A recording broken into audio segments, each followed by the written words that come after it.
تقولي ايه لوالدتك؟ حسبي الله ونعم الوكيل. والدك؟ حسبي الله ونعم الوكيل. يلا اطفي النور. ايه ده محل النرويجي.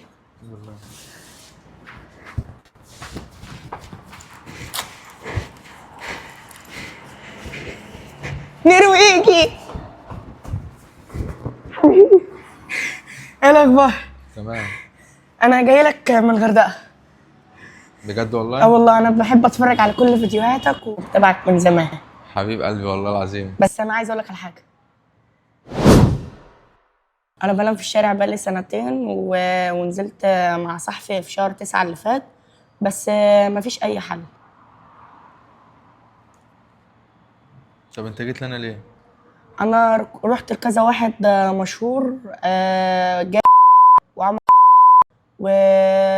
وبدور على نزلت له اسكندريه بس ما عرفتش اوصل لهم. جاي ما رضيش يخليني اعمل معاه فيديو.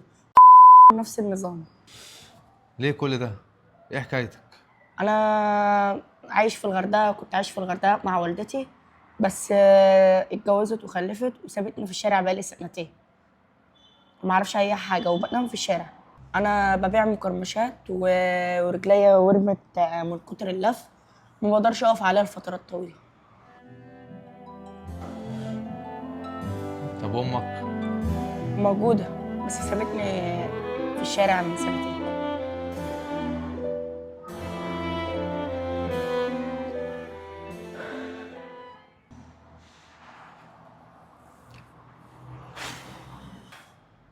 طب بص ما تزعلش، انا كل اللي طالبه منك حاجه واحده، ان انا بس اعمل معاك فيديو، عشان انا كل يوم بروح السايبر وبتفرج عليه.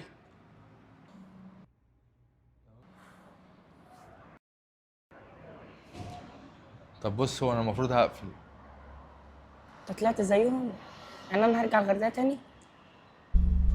لا. يلا بينا. يلا بينا. يلا. يلا. ايه لا علي بقى كده الجاكيت ده والشنطه دي فيها ايه دي؟ يلا على مهلك، على مهلك، على مهلك، ما حدش بيجري وراك. في ايه طيب؟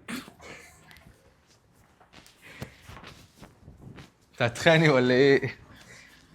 يلا. يلا. نفسك في ايه؟ مش عارف.